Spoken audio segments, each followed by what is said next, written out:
ये कहानी शुरू होती है पहाड़ों की एक शांत जगह से, जहाँ एक अनोखा लड़का रहता है जिसका नाम है क्रॉग। क्रॉग कोई आम लड़का नहीं है, वो जानवर का रूप ले सकता है। ज्यादातर वो एक प्यूमा के रूप में रहता है। वो इंसान भी बन सकता है, लेकिन उसका परिवार उसे ज्यादा इंसान बनने से रोकता है। क्रॉग की जिंदगी में एक सख्त नियम है, इंसानों के पास कभी मत जाना। उसका परिवार मानता है कि इंसान खतरनाक होते हैं, इसीलिए वे पहाड़ों में दूर छिप कर रहते हैं। लेकिन जैसे जैसे क्रॉग बड़ा होता जाता है, उसकी जिज्ञासा भी बढ़ती जाती है। वो सोचने लगता है कि इंसान आखिर कैसे होते हैं और हम उनसे क्यों छिप रहे हैं। एक दिन क्रॉग आखिरकार नियम तोड़ देता है। वो अपने परिवार को पीछे छोड़कर इंसानों की दुनिया में चला जाता है। कुछ ही देर बाद एक नेक इंसानी कपल उसे ढूंढ लेता है। वे सोचते हैं कि वो एक खोया हुआ बच्चा है। उस पर तरस आकर वे उसे अपनाने का फैसला कर लेते हैं। अब क्रॉग के पास एक नया इंसानी परिवार है, एक गर्म घर है और भाई बहन भी हैं। शुरुआत में सब कुछ सामान्य लगता है। एक सुबह अपने नए परिवार के साथ नाश्ता करते वक्त क्रॉग टीवी पर न्यूज देखता है। खबर परेशान करने वाली है। अजीब अजीब जानवरों के हमले हो रहे हैं, जानवर अजीब तरह से बर्ताव कर रहे हैं और अलग अलग प्रजातियों से जुड़ी घटनाएं हो रही है। किसी को नहीं पता कि ये सब क्यों हो रहा है। क्रॉग को कुछ अजीब सा महसूस होता है। ये सब उसे जाना पहचाना सा लगता है। उसी दिन क्रॉग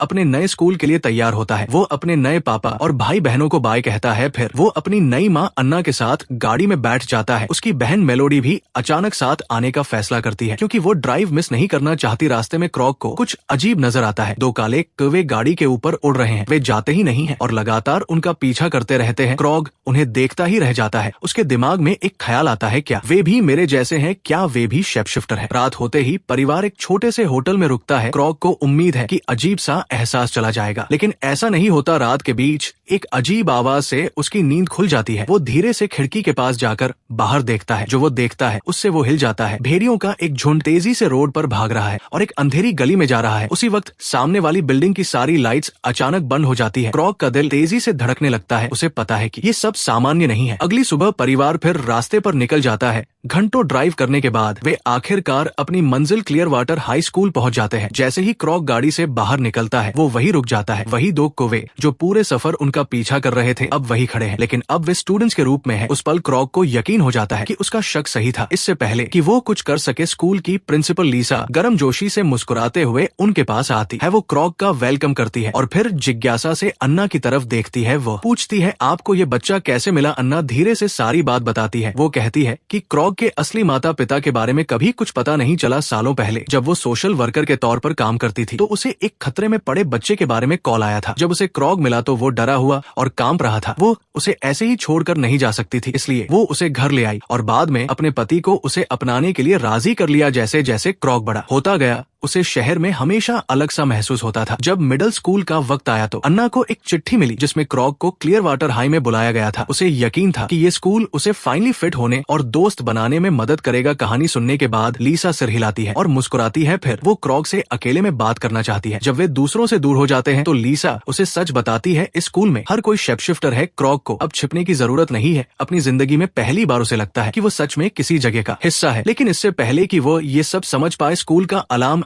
अचानक बस उठता है। लीसा देखने के लिए बाहर भागती है कि क्या हो रहा है और तभी उसे कुछ परेशान करने वाला दिखता है। अन्ना और मेलोडी स्कूल के एक रिस्ट्रिक्टेड एरिया में शांति से घूम रही है। वो खुश नहीं होती। लीसा तुरंत अपने असिस्टेंट को उन्हें कैंपस से बाहर भेजने का आदेश देती है। अंदर क्रॉग पूरी तरह हैरान है। ये उसकी जिंदगी की पहली बार है जब उसने इतने सारे शेपशिफ्टर्स को एक जगह इकट्ठा देखा है। हॉल से गुजरते हुए वो अचानक जेफरी और उसके झुंड से टकरा जाता है। माहौल फौरन तनावपूर्ण हो जाता है। दोनों तरफ से नजरें मिल जाती है और लगता है कि कभी भी झगड़ा शुरू हो सकता है। लेकिन कुछ होने से पहले जेम्स बीच में आकर उन्हें रोक देता है। इसके बाद स्कूल में एक ऑफिशियल वेलकम सेरेमनी होती है। जब ये खत्म होती है तो अन्ना क्रॉग को गले लगाकर बाय कहती है। वो और मेलोडी गाड़ी की तरफ वापस जाती है। तभी एंड्रू पहुंचता है। एंड्रू एक अमीर और ताकतवर इंसान है। वही पूरे स्कूल को फंड करता है। क्रॉग की मुलाकात जल्दी ही एंड्रू से होती है। बातचीत में क्रॉग एक बहुत पर्सनल बात कहता है। वो बताता है कि उसने पहाड़ छोड़े क्योंकि उसे लगा कि सिर्फ प्यूमा बने रहने से ज्यादा भी कुछ जिंदगी में है। अगर वो वही हमेशा रहता तो उसे कभी पता नहीं चलता कि वो असल में कौन है। बाद में क्रॉग अपने डॉर्म रूम में पहुंचता है। लीसा उसे स्कूल के बेसिक नियम बताती है और फिर उसे अकेला छोड़कर चली जाती है। अचानक खिड़की पर एक गिलहरी आती है। क्रॉग उसे अंदर आने देता है और जल्दी समझ जाता है कि ये कोई आम गिलहरी नहीं है, ये हॉली है।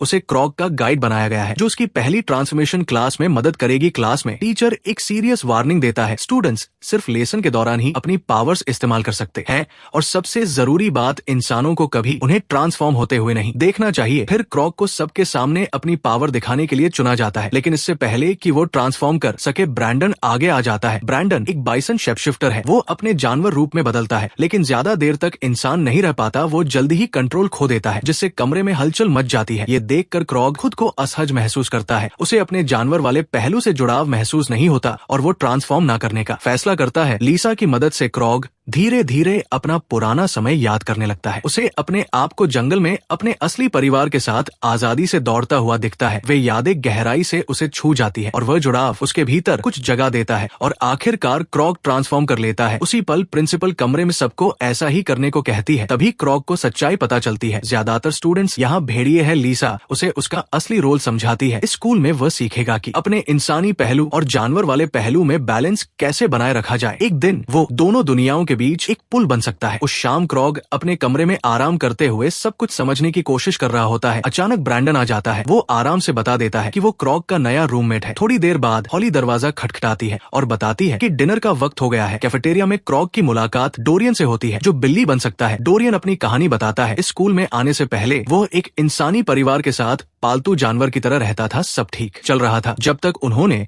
उसे अपने हाथों से सार्डिन का डिब्बा खोलते हुए नहीं पकड़ा। अपना जानवर रूप दिखाने के बाद बहुत से स्टूडेंट्स क्रॉग की इज्जत करने लगते हैं, लेकिन कुछ उससे डरने भी लगते हैं। कमजोर स्टूडेंट्स को सिर्फ उसके पास खड़े होने से डर लगता है। एक छोटा लड़का जो छोटे घोड़े में बदल सकता है खुद को छिपा कर रखने की कोशिश करता है, लेकिन उसकी मुलाकात जेफरी और उसके भेड़िया झुंड से हो जाती है। हालात तेजी से खराब हो जाते हैं। क्रॉग सोचता ही नहीं और उस लड़के को बचाने के लिए आगे आ जाता है। ये सब चीजें और बिगाड़ देता है। भेड़िए उसे डराने की कोशिश करते हैं, लेकिन जेम्स ठीक वक्त पर आकर लड़ाई रुकवा देता है। उस रात क्रॉग अपने परिवार के बारे में सपना देख रहा होता है, लेकिन अचानक एक तेज आवाज से उसकी नींद खुल जाती है। ब्रैंडन सोते हुए ट्रांसफॉर्म हो गया है और उसका बेड पूरी तरह तोड़ दिया है। ब्रैंडन हंसकर बताता है कि ऐसा हफ्ते में 1-2 बार हो ही जाता है। क्रॉग को समझ आ जाता है कि यहाँ की रातें उसकी उम्मीद जैसी शांत नहीं रहेंगी। अगले दिन कॉम्बैट क्लास में ब्रैंडन और बोटा को लड़ने के लिए चुना जाता है, लेकिन ब्रैंडन इनकार कर देता है। वो कहता है कि वो शांति प्रिय है और चला जाता है। फिर टीचर क्रॉग को चुनता है। क्रॉग को अब भी खुद पर शक है। ये देखकर एंड्रू आगे आता है और उसे एक छोटी सी पोटली देता है जिसमें प्यूमा का यूरिन है। जैसे ही क्रॉग उसे सूंघता है कुछ अंदर से बदल जाता है। वो फौरन ट्रांसफॉर्म हो जाता है। हालांकि बोटा कहीं बड़ा है, फिर भी क्रॉग ज्यादा तेज चलता है, ज्यादा जोर से वार करता है और पूरे जज्बे से लड़ता है। आखिर में वो जीत जाता है। इसके बाद डोरियन की बारी आती है, लेकिन उसके विरोधी की बुरी बदबू से बिल्ली डरकर भाग जाती है और हार मान लेती है। क्लास खत्म होने पर एंड्रू क्रॉग के पास आता है। जो उसने देखा उससे प्रभावित होकर वो उसे एक ऑफर देता है। एंड्रू क्रॉग का मेंटर बनना चाहता है। अपना भरोसा साबित करने के लिए एंड्रू उसे प्यूमा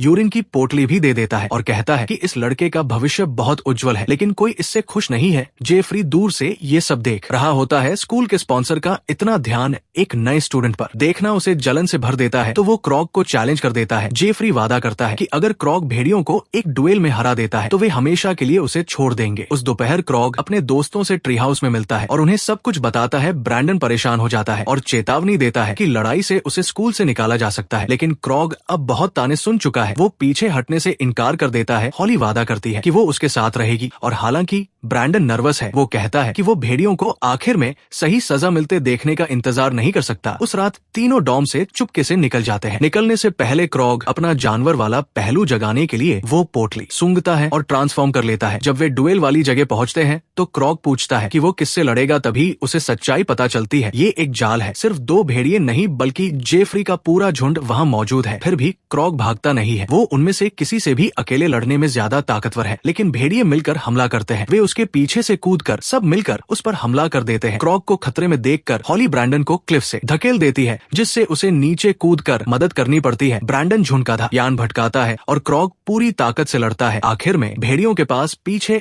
हटने के सिवाय कोई चारा नहीं रहता। जेफरी हार जाता है। अगली सुबह जेम्स कई जख्मी स्टूडेंट्स को देखता है और उन्हें सीधे इन्फर्मरी भेज देता है। उनके बहाने कमजोर है। साफ है कि उन्होंने रात में लड़ाई की है। जैसे ही प्रिंसिपल क्रॉग को बुलाने वाली होती है कुछ अनोखा हो जाता है। एंड्रू उसे ड्राइव पर ले जाने का न्योता देता है। ड्राइव के दौरान क्रॉग को पता चलता है कि एंड्रू को सब पता है। एंड्रू उसे सच बताता है। एक असली प्यूमा को 4 भेड़ियों के सामने भी मदद की जरूरत नहीं होनी चाहिए, क्योंकि क्रॉग ने अपना असली परिवार बहुत जल्दी छोड़ दिया। वो कभी शिकार करना सीख ही नहीं पाया, इसलिए एंड्रू उसे सिखाने का फैसला करता है। वो क्रॉग को एक असली शिकारी बनाना चाहता है। जब वे वापस आते हैं तो लीसा उन्हें रोक लेती है। गुस्से में वो एंड्रू को क्रॉग को कोई स्पेशल ट्रीटमेंट देने से मना कर देती है। वो क्रॉग को सीधे चेतावनी देती है, अगर वो स्कूल में रहना चाहता है तो उसे नियमों का पालन करना होगा और क्लास के बाहर कभी नहीं लड़ना होगा। बाद में हॉली और ब्रैंडन उसका हाल जानने दौड़ कर आते हैं। उसी वक्त क्रॉग देखता है कि लू जंगल में जा रही है और वो उसके पीछे चला जाता है। साथ में वे टीचर्स को हाल के जानवरों के हमलों के बारे में बात करते सुन लेते हैं। उन्हें यकीन है कि शेपशिफ्टर्स ही इसके पीछे हैं। अगर इंसानों को सच पता चल गया तो दोनों दुनियाओं के बीच की शांति खत्म हो जाएगी। इसीलिए लीसा और काउंसिल को किसी भी कीमत पर इन हमलों को रोकना होगा। वापस आते वक्त क्रॉग एक जरूरी बात कबूल करता है। अपने रोड ट्रिप के दौरान उसने पास के एक शहर में भेड़ियों को इंसानों पर हमला करते देखा था। उसे यकीन है कि वो जेफरी का झुंड ही था। अगले दिन एंड्रू अपना वादा पूरा करता है और क्रॉग को जंगल में ले जाता है। वो उसे शिकार करना सिखाता है। पहले शिकार चुनो, फिर ध्यान से उसे देखो और आखिर में सही वक्त पर हमला करो। क्रॉग सफल होता है और एक हिरण को पकड़ लेता है। वे साथ में वो खाना खाते हैं। वापसी पर एंड्रू अपने दिल की बात कहता है। उसकी भी एक बेटी थी, अगर वो जिंदा होती तो क्रॉग की उम्र की होती। बाद में रिसेस में लू देखती है कि क्रॉग कुछ खा नहीं रहा। वो बताता है कि उसने सुबह ही शिकार किया है। ये सुनकर लू शांत हो जाती है और चली जाती है। उसे वह दिन याद आता है जब एक प्यूमा ने उसकी माँ पर हमला किया था और उसे बहुत बुरी तरह जख्मी कर दिया था। गिल्ट महसूस करते हुए क्रॉग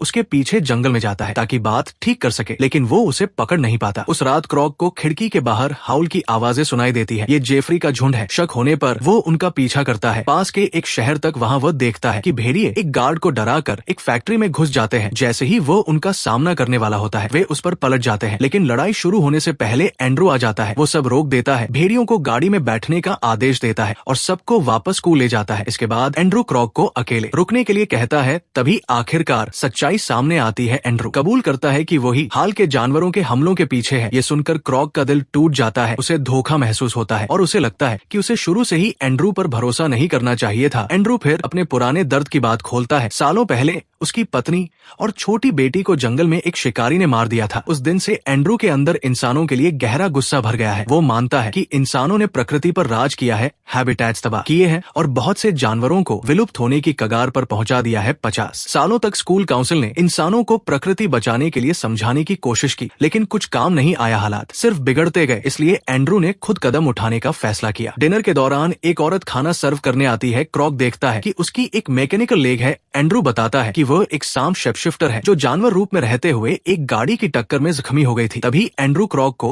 अपनी प्लानिंग में शामिल होने का न्योता देता है। क्रॉग मना कर देता है। वो कहता है कि वो किसी को चोट नहीं पहुंचाना चाहता। एंड्रू जवाब देता है कि वो इंसानों को मारना नहीं चाहता, वो सिर्फ उनकी मशीनें तोड़ना चाहता है और उन प्रोजेक्ट्स को धीमा करना चाहता है जो जानवरों के घर तबाह करते हैं। क्रॉग कहता है कि वो सोचेगा और फिलहाल ये राज रखने के लिए मान जाता है। अगली सुबह क्रॉग जंगल में ब्रैंडन की ट्रेनिंग में मदद करता है। बाइसन तेजी से दौड़ता है और पेड़ों को तोड़ता हुआ जाता है। अचानक ब्रैंडन एक गाड़ी से टकरा जाता है। वो गाड़ी क्रॉग के नए माता पिता की है जो उससे मिलने आए हैं। घबराकर क्रॉग उनके पास दौड़ कर जाता है और जो हुआ उसे छिपाने के लिए उन्हें अंदर बुला लेता है। उसके कमरे में अन्ना देखती है कि एक गिलहरी क्रॉग की चीजों में खुदाई कर रही है। प्रिंसिपल तुरंत उसे डांट देती है और याद दिलाती है कि विजिट्स के लिए सख्त नियम है। जाने से पहले अन्ना क्रॉग को बताती है कि वो वीकेंड के लिए पास के शहर में रुकेगी और उसे साथ आने के लिए कहती है। क्रॉग खुशी से मान जाता है। बाद में एंड्रू क्रॉग को कॉल करता है और उसी वीकेंड एक खास इवेंट के लिए बुलाता है। क्रॉग मना कर देता है और साफ कर देता है कि वो इंसानों को नुकसान पहुंचाने का साथ नहीं देगा। एंड्रू बिना कुछ कहे फोन काट देता है। बेचैन होकर क्रॉग जंगल में दिमाग शांत करने और ट्रांसफॉर्म करने की प्रैक्टिस करने चला जाता है। घंटों बाद विंग उसे परेशान हालत में ढूंढ लेता है। तभी आसमान में एक ड्रोन दिखता है। विंग उसे फौरन पहचान लेता है। ये एक शिकारी का है और ट्रैकिंग डॉग्स भी छोड़े जा चुके हैं। क्रॉग भागता है और पेड़ों की टहनियों में छिप जाता है, लेकिन ड्रोन उसका पीछा करता रहता है। उसे बचाने के लिए विंग ड्रोन को तोड़ देता है और क्रॉग को भागते रहने को कहता है। लंबी भागदौड़ के बाद क्रॉग आखिरकार थक कर गिर जाता है। तभी क्रो गर्ल्स में से एक शैरो आती है और उसे कपड़े फेंकती है ताकि वो वापस इंसान बन सके। अपने दोस्तों की मदद से क्रॉग स्कूल की तरफ वापस जाने लगता है, लेकिन कैंपस पहुंचने से पहले ही वो बेहोश हो जाता है। एंड्रू उसे ढूंढ लेता है और आराम के लिए अपने घर ले जाता है। जब क्रॉग होश में आता है तो वो एंड्रू को शिकारी के बारे में बताता है। उसके मन में एक दर्दनाक ख्याल आता है, क्या वही चीज जो एंड्रू के परिवार के साथ हुई थी उसके असली परिवार के साथ भी हुई होगी। ये डर सब कुछ बदल देता है। क्रॉग एंड्रू की प्लानिंग का साथ देने और उसकी लड़ाई में शामिल होने का फैसला फैसला कर लेता है। उनके पहले मिशन से पहले एंड्रू एक चौंकाने वाली बात बताता है। उसने पहले ही क्रॉग के असली परिवार को ढूंढने के लिए शेपशिफ्टर्स भेज दिए हैं। अगर वे जिंदा हैं तो वो वादा करता है कि वे उन्हें ढूंढ लेंगे। थोड़ी देर बाद क्रॉग को अन्ना का कॉल आता है। वो कहती है कि उसकी कोई जरूरी अपॉइंटमेंट है, इसलिए वीकेंड ट्रिप कैंसिल हो गई है। उसी वक्त ब्रैंडन और हॉली परेशान होकर उससे मिलने आते हैं। वे क्रॉग से बात करने की कोशिश करते हैं, लेकिन वो उनसे दूर होने लगा है। इसके बाद क्रॉग एंड्रू और दूसरों के साथ माइन की तरफ निकल जाता है। वहां पहुंचने पर एंड्रू सबको अलग अलग ग्रुप में बांट देता है। क्रॉग को जंगली जानवरों को उस इलाके से दूर भगाने का काम दिया जाता है। जेफरी और भेड़ियों को वर्कर्स को डराकर भगाने का काम मिलता है ताकि किसी को चोट ना लगे। शुरू में क्रॉग कुछ खरगोशों को भगाता है, लेकिन फिर उसका दिल बैठ जाता है। उसे पता चलता है कि उसके नए माता पिता पास में ही कैंपिंग कर रहे हैं। डरकर क्रॉग फौरन एंड्रू को कॉल करता है। एंड्रू शांति से कहता है कि उसने उन्हें वैली में दूर देखा है और वादा करता है कि वे सेफ है। फिर भी क्रॉग को कुछ गलत लगता है। भेड़िए वर्कर्स को इतना डरा देते हैं कि वे ट्रक में भाग जाते हैं। जैसे ही इंसान वहां से चले जाते हैं, डेरिक गाड़ी में चढ़कर रखे हुए लट्ठे गिराने की कोशिश करता है। क्रॉग उसे रोकने की भीख मांगता है। अगर लट्ठे गिरते हैं तो उसका परिवार मर सकता है। उसी वक्त ब्रैंडन और हॉली क्रॉग की मदद के लिए पहुंच जाते हैं। माहौल और भी तनावपूर्ण हो जाता है। तभी शैडो और विंग ऊपर उड़ते हुए दिखते हैं। भेड़िए घबरा जाते हैं। वे रिपोर्ट होने या स्कूल से निकाले जाने से डरते हैं, इसलिए मिशन छोड़कर भाग जाते हैं। अब लू आगे आती है और डेरिक को समझाने की कोशिश करती है। वो उसे बताती है कि सब कुछ तबाह करने से इंसान सिर्फ और ज्यादा गुस्से से जवाब देंगे, लेकिन डेरिक उसकी बात नहीं सुनता। वो लू को धक्का दे देता है। इससे कौवे गुस्से में आकर तुरंत उस पर हमला कर देते हैं। गुस्से में डेरिक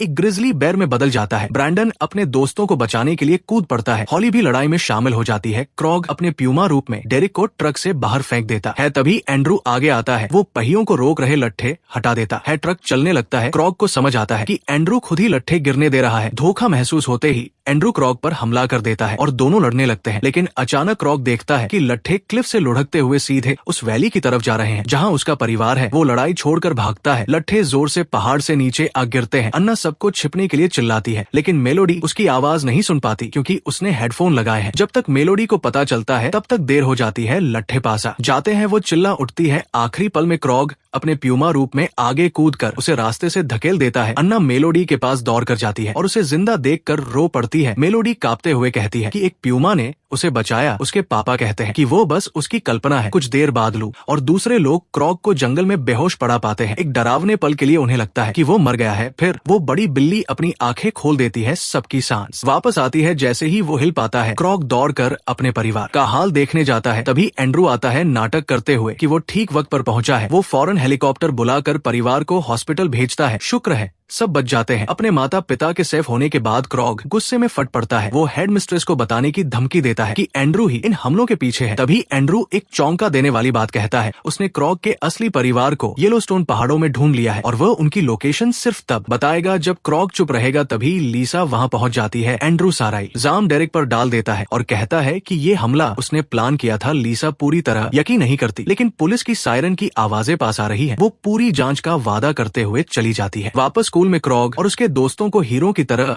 वेलकम किया जाता है। उनकी बहादुरी की बात हर जगह फैल गई है, लेकिन तालियों के पीछे क्रॉग को सच पता है, ये लड़ाई अभी खत्म नहीं हुई है।